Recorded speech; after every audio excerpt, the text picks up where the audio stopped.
Welcome to First Unitarian Society of Minneapolis, the birthplace of congregational humanism.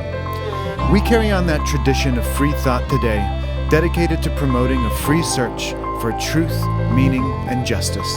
Our web address is firstunitarian.org. Thank you for joining us.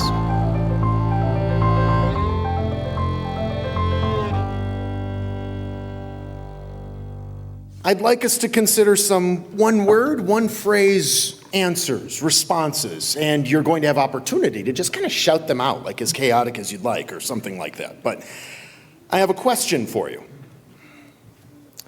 What do you feel when you hear or see, however our abilities may be, what do you feel in response to the word transition? What do you feel when you hear or see the word transition? Let's go ahead. Just shout out a couple answers. One word, one phrase. What do you see? What do you feel? What was that? Depends, maybe. What was that? Depends. Depends. Yeah, depends, right? Yeah, depends. What's your gut level reaction just when you see the word? What's the first feeling? Possibility. Okay. What's that? Scared. Scared. Yes. What else? Work? Did I hear work? Yeah, work. Uncertainty. Yes.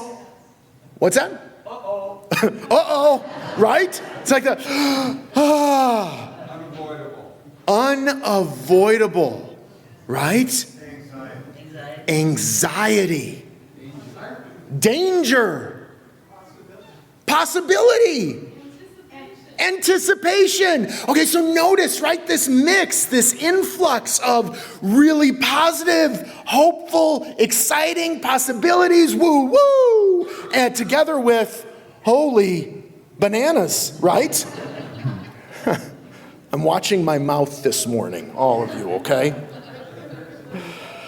Listen, one day I was at the office, I was in the midst of, I just wrapped up a client meeting, and I went to check my voicemails that day. And the first voicemail I had, it was one from my boss, my regional manager.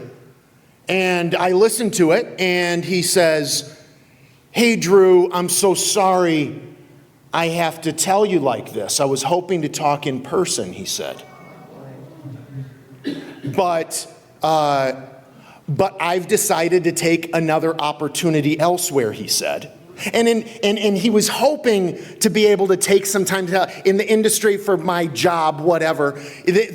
Typically, it's the type of industry where once you're leaving, you're immediately escorted out just for various reasons. So it's kind of normal, but he was hoping nonetheless, since he's kind of higher up, that he could stick around a little bit after announcing his upcoming departure. But alas, he was not allowed that indulgence. And he's like, "I'm sorry I have to tell you this way, but it's been a pleasure working with you, and sayonara, we'll never see you again," or something like that. And I tell you, you know what my gut level initial reaction was? Holy bananas, okay? It was, I loved this guy. He was the one who hired me. We had a great vibe. Our personalities worked really well together. He actually laughed at my jokes. It was incredible. But more important than anything else, he wasn't a micromanager.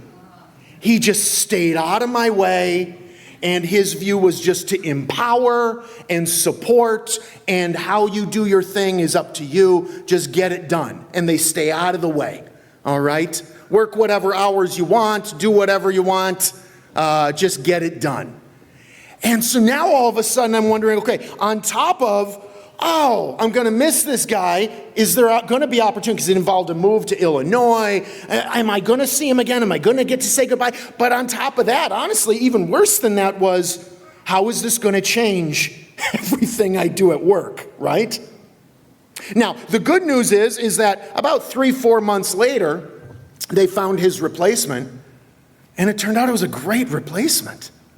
It was incredible. In some ways, it almost seemed like, if it was possible to say, like it was an even better fit almost than the other one was. Our personalities matched even better in a different sort of way.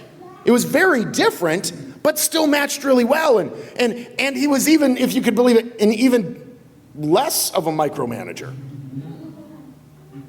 At the end of the day, I'm not sure either one was better, but I know I'm better at my job for having worked with both. I'm better for having had worked with the regional manager who hired me, and I'm even better now having the new one. Transition. Change. It's a funny thing. We've all gone through and continue to go through times of transition, whether it's our individual personal lives, whether it's work stuff, whether it's finding our space as we navigate continually unfolding, changing, transitioning times in society at large. We know transition, we know it well, and that's why we have the incredible mix and array of gut-level reactions to even seeing or hearing the word. Oftentimes it's relatively minor things, like there's a change, maybe with your work responsibilities. You got to shift, it's a little something different, a little bit of a transition period, but maybe not too bad.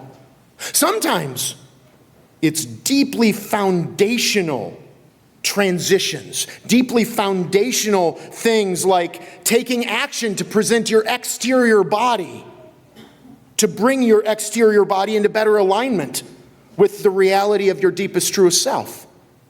Sometimes it changes everything in our experience of the world.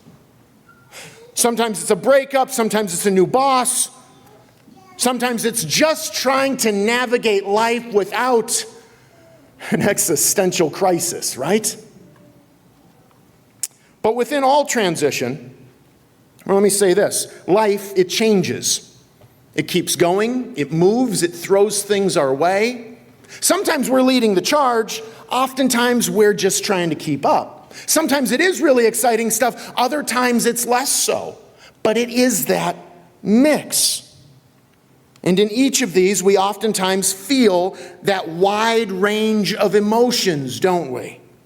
We feel anticipation, excitement, optimism, hope, along with times of anxiety, fear, and absolute terror. Oftentimes, it's sort of a clever mix of the two. Excitement for what's next, with a little bit of at least low-grade anxiety on what if it doesn't go the way I'd really like it to? And it's okay that we feel those things. That's part of being human. That's part of embracing our humanity and the fact that we don't know. And there are no promises for anything. Within all of this transition, yes, of course, every once in a while, the transition centers on our very own humanist community. Every once in a blue moon, or whatever the phrase might be, it might just maybe so center on the departure of two of our most dearly loved ministers, our leaders, our cornerstones. When Reverend David asked me to speak today, I knew this would be an important, pivotal day. Rev Kelly's farewell departure was just a few weeks ago. David's was last week.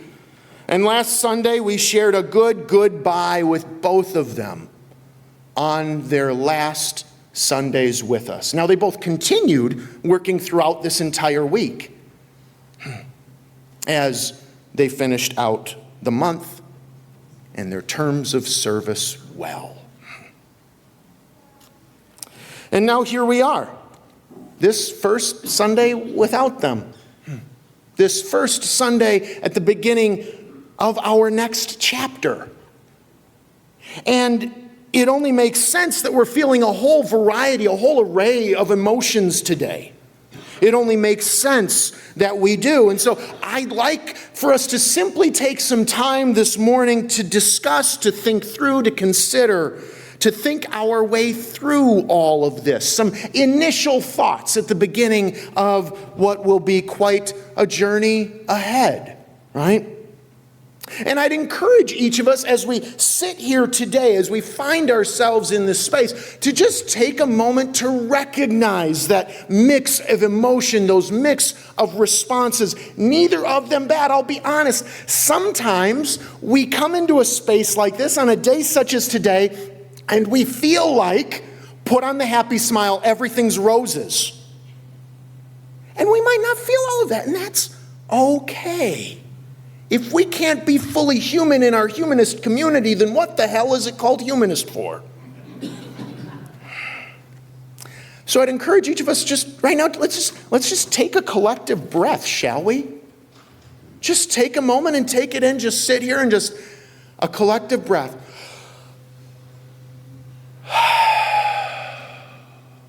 Let's do another one.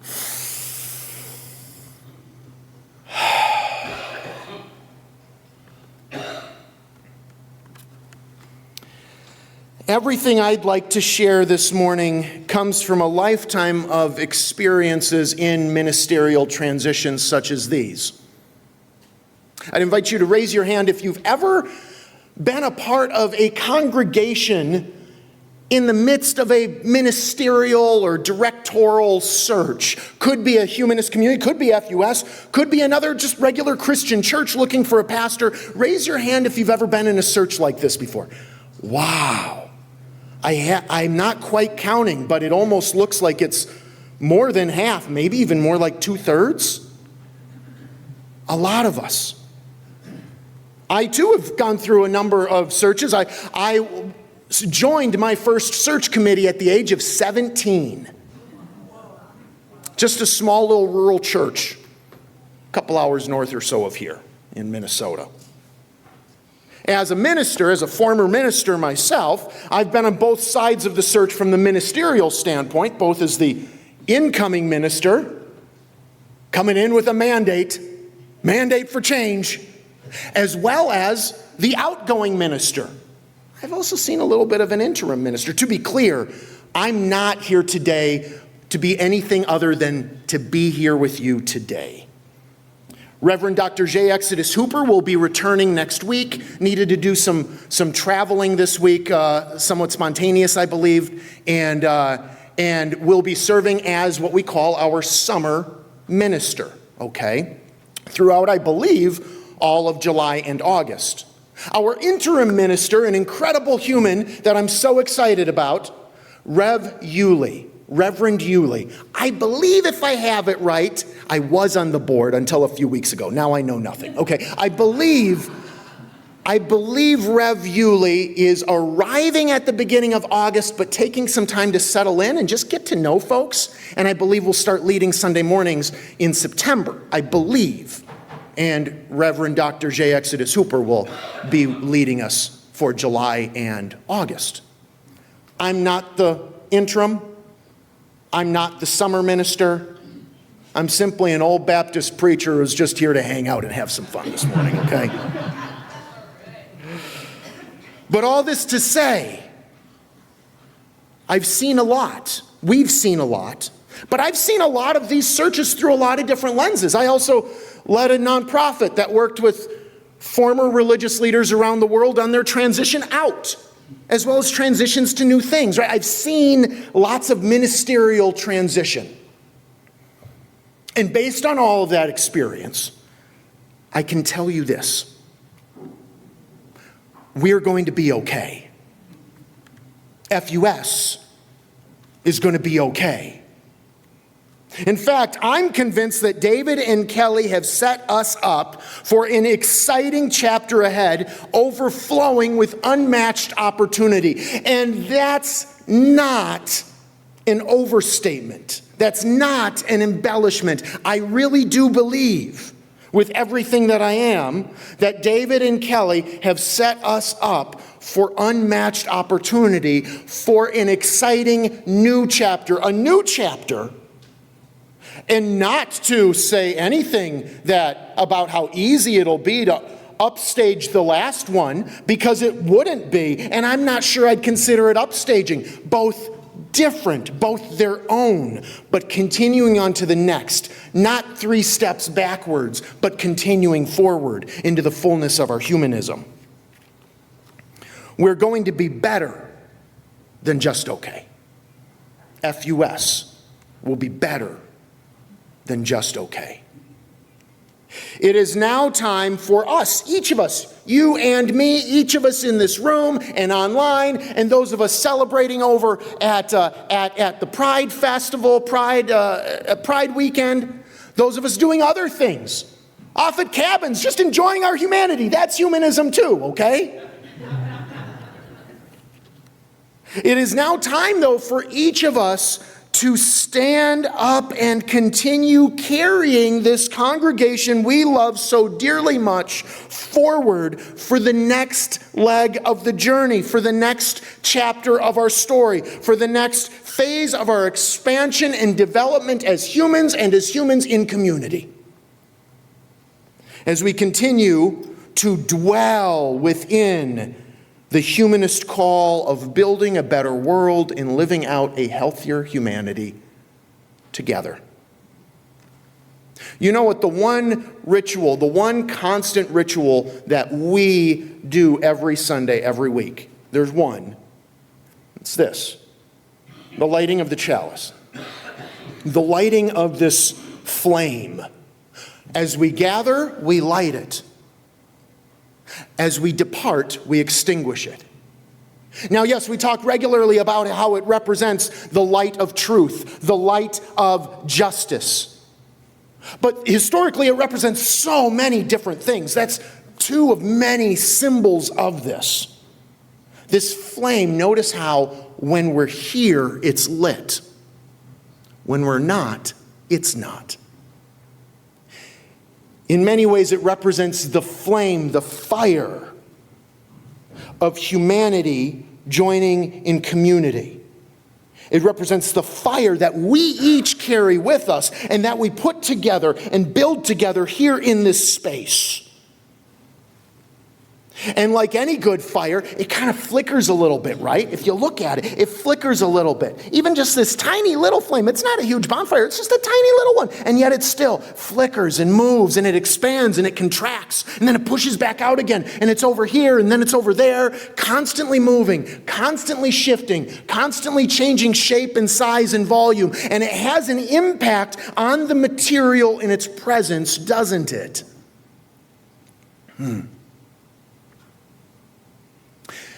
Flame, fire, is inherently transitional, inherently shifting and changing. It's a fire of transition. We bring and carry with us a fire. And this morning, I'd like us to consider that fire of transition, if you will. That fire of transition set before us. There's many things that we could talk about this morning. And I could have got up and let's just do a PowerPoint outline and boom, boom, boom, boom, boom. And you'd be like, oh, Drew, it's not even alliterated. What kind of former Baptist preacher are you? You know?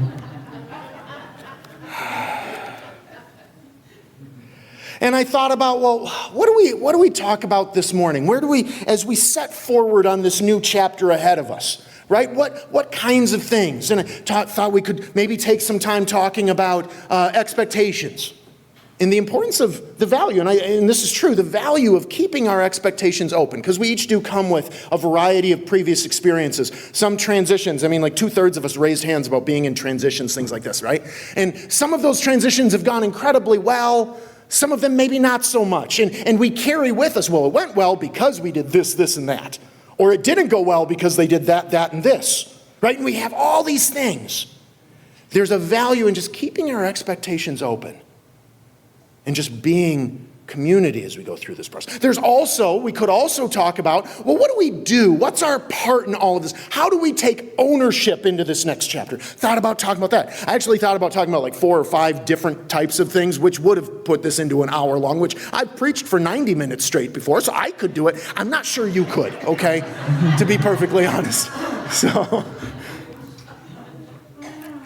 So instead, I think we're just going to take a few minutes here as we continue to meander our way through, right? You can already tell, this isn't a charge kind of talk. It's a meandering. It's a finding our way through. It's a one step in front of the other. Where are we? And where do we go? It's not a super content-heavy few minutes. It's a grounding. At least that's what I hope. So I wonder if maybe what might be most helpful this Sunday is to simply consider our focus. What should our focus be in these days and weeks and months, the year ahead?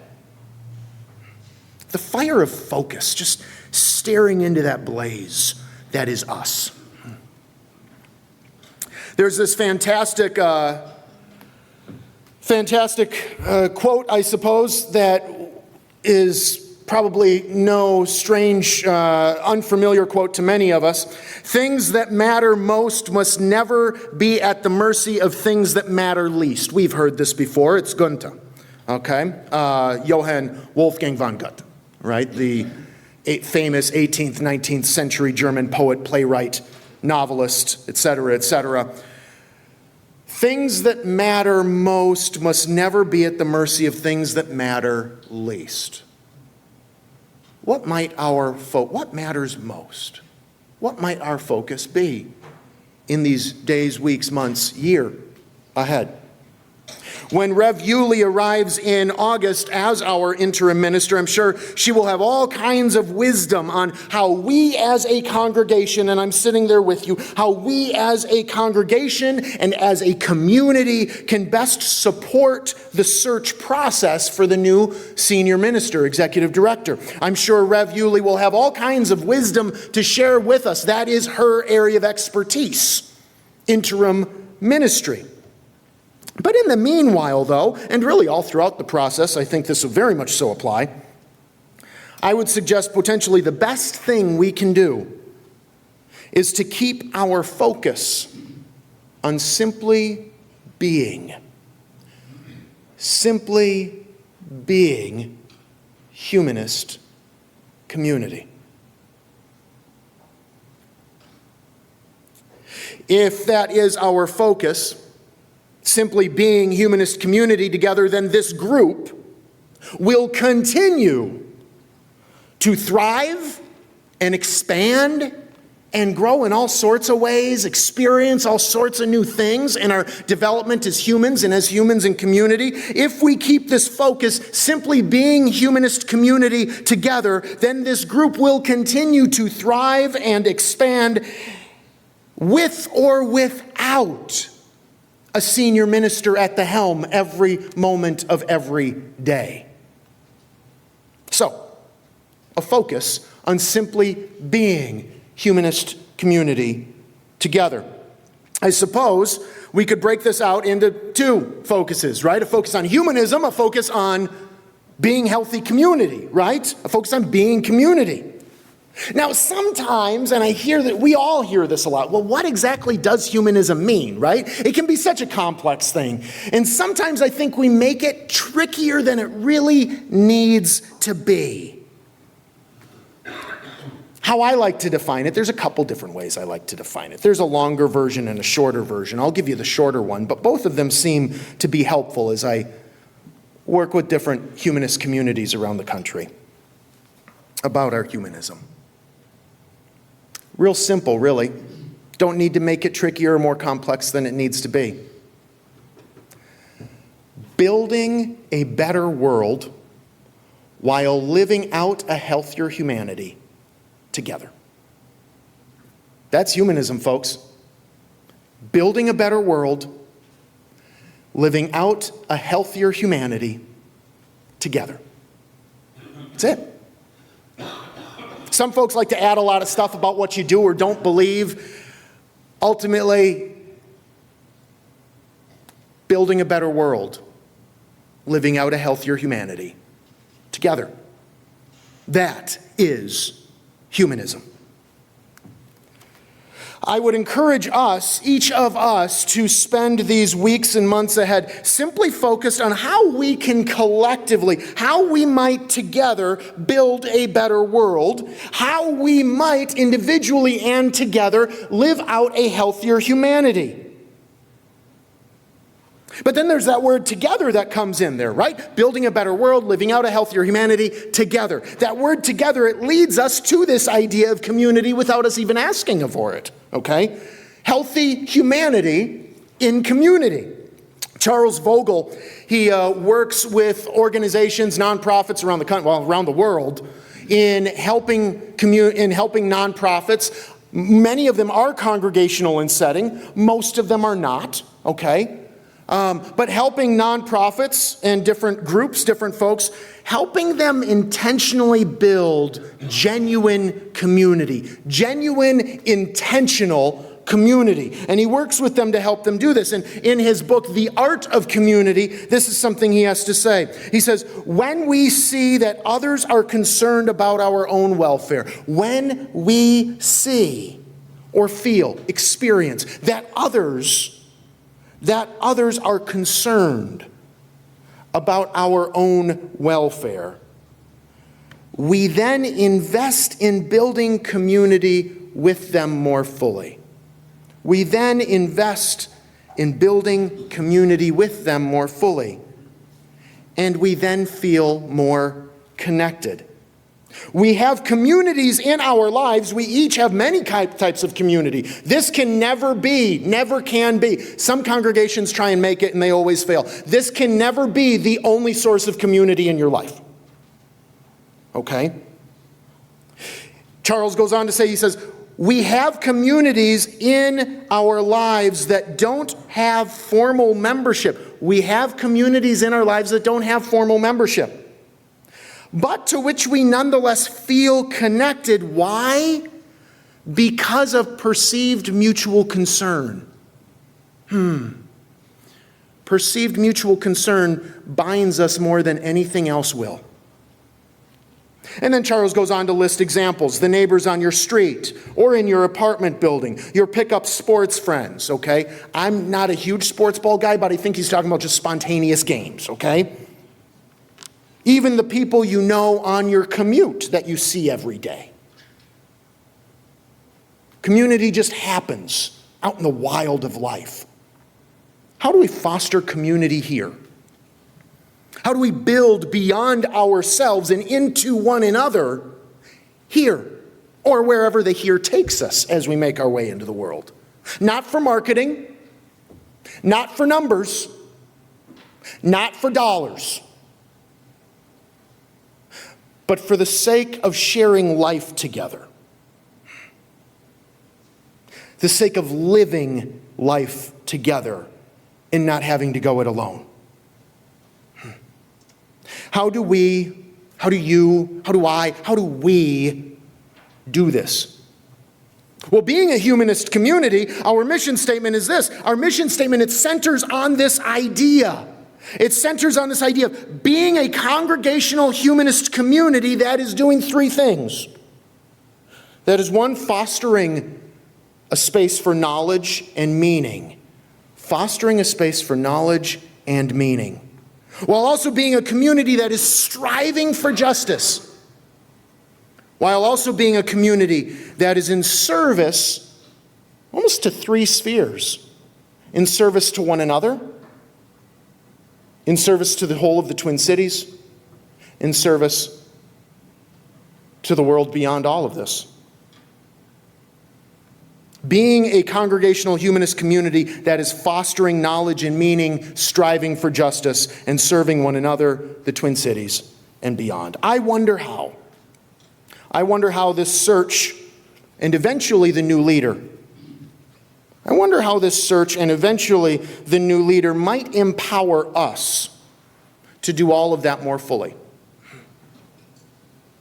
How might this new chapter, this new search, the search itself, and the new leader the search eventually produces, I wonder how it might empower each of us to carry further and deeper into that mission in the world around us. We look back, we see an incredible decade of change. We see an incredible decade that in many ways David led us in. We see a decade where David shared just last week that the thing he's most proud of is the capital campaign. Not just because of buildings and materials and dollars, but because of how this space and that campaign has empowered and equipped us, we the people, to live out a more effective mission. Creating a space to foster knowledge and meaning, to strive for justice, to serve one another, the Twin Cities and beyond. We've seen how over this past decade, how we've seen our social justice work just step up in a whole new way. We might recall how when early on in that decade, social justice work was led by an incredibly powerful volunteer. And when they said, okay, time for me to retire this part of my volunteering, David said, okay, let's hire a staff person. Let's hire a paid minister to really upgrade what we devote to the seeking out of justice. And he hired Kelli to be that social media director, social justice director and minister. We've seen the use of technology be used in order to bring our work, our message, our hope, our humanist partnership, to bring our community out into the world. And now we have members of our humanist community who are in Chicago and northern Minnesota and kind of all over the place. Hi, everyone. I was waving to the camera. If you're like, who's this guy waving at, this nut job up here? We've seen over this past decade an elevated profile in global humanism and our role in it. Literally helping build a better world, if nothing else, just encouraging them to build a better community where they're at. But perhaps the most important thing we've seen over this past decade of all is a shift in community culture, from what I understand. Now, I was in Chicago 6 years ago. I moved here 5.5. A lot of this is what I've been told. But from what I've been told, there's been a huge shift from a congregation of ideas and concepts, high, lofty ideas, meaty ideas and concepts, good, meaty concepts and ideas, and shifting it to where people take priority over ideas. And where, from what I'm told, it feels like so much more of a people-centered, people-driven community. People first. Community first. There's much to look forward to in this next chapter ahead, this next decade.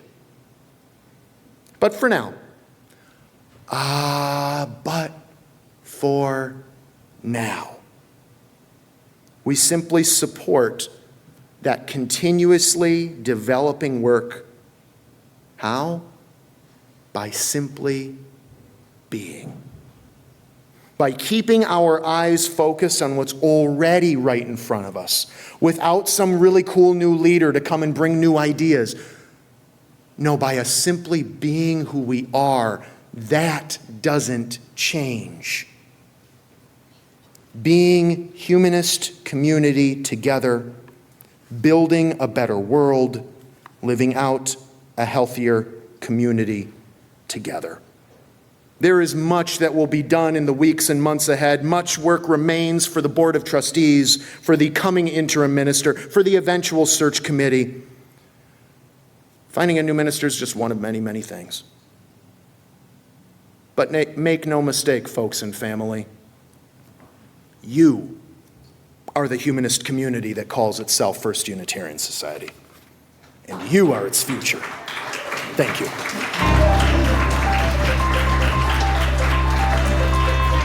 Thanks for listening. You can find much more about humanism and what's happening at First Unitarian Society of Minneapolis by visiting our website at firstunitarian.org.